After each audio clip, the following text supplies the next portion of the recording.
बिस्मिल्लाहिर्रहमानिर्रहीम।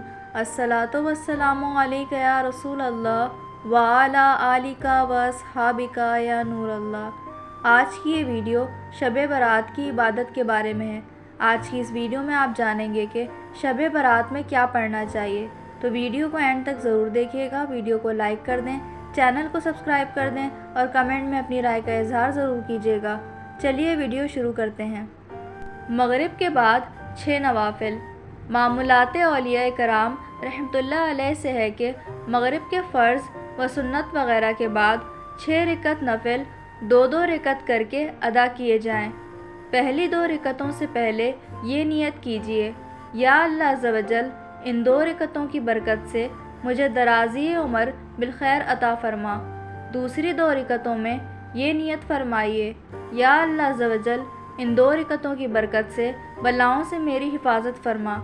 तीसरी 2 रकतों के लिए ये नियत कीजिए, या अल्लाह अज़्ज़ व जल इन 2 रकतों की बरकत से मुझे अपने सिवा किसी का मोहताज ना कर। इन 6 रकतों में सूरतुल फातिहा के बाद जो चाहें वो सूरतें पढ़ सकते हैं। बेहतर ये है कि हर रकत में सूरतुल फातिहा के बाद 3-3 बार सूरतुल इखलास पढ़ लीजिए। हर 2 रकत के बाद 21 बार कुल हु अल्लाहु अहद पूरी सूरत या 1 बार सूरह यासीन शरीफ पढ़िए, बल्कि हो सके तो दोनों ही पढ़ लीजिए। ये भी हो सकता है कि कोई एक शख्स बुलंद आवाज़ से यासीन शरीफ पढ़े और दूसरे खामोशी से खूब कान लगाकर सुने। इसमें यह ख्याल रहे कि दूसरा इस दौरान ज़बान से यासीन शरीफ बल्कि कुछ भी ना पढ़े। और ये मसला खूब याद रखिए कि जब कुरान करीम बुलंद आवाज़ से पढ़ा जाए तो जो लोग सुनने के लिए हाजिर हैं उन पर फ़र्ज़ ऐन है कि चुपचाप खूब कान लगाकर सुनें। इंशाअल्लाह अज़्ज़ व जल रात शुरू होते ही सवाब का अंबार लग जाएगा। हर बार यासीन शरीफ के बाद दुआए निस्फ़ शाबान भी पढ़िए। हज़रत सैयदना अबू हुरैरा रज़ियल्लाहु ताला अन्हो से मरवी है कि अल्लाह अज़्ज़ व जल के महबूब दानाए ग़ुयूब सल्लल्लाहु अलैहि वसल्लम ने फरमाया, जिसने अल्लाह ताला की रज़ा पाने के लिए किसी भी शब में सूरह यासीन की तिलावत की तो उसकी मग़फ़िरत कर दी जाएगी। सुभान अल्लाह सुभान अल्लाह। मुफ्ती अहमद यार ख़ान नईमी रहमतुल्लाह अलैह फरमाते हैं, इस महीने की 15वीं रात जिसे शब बारात कहते हैं बहुत मुबारक रात है। इसमें कब्रिस्तान जाना, वहाँ फातिहा पढ़ना सुन्नत है। इसी तरह बुजुर्गान दीन के मज़ारात पर हाजिर होना भी सवाब है।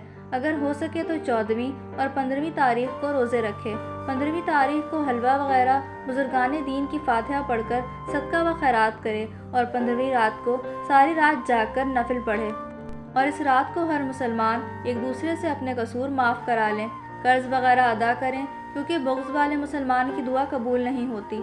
मज़ीद फरमाते हैं, अगर तमाम रात ना जाग सके तो जिस कदर हो सके इबादत करे और ज़ियारतें कबूल करे।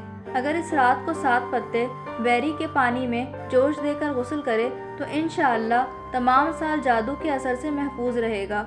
सुभान अल्लाह सुभान अल्लाह। वीडियो देखने का शुक्रिया।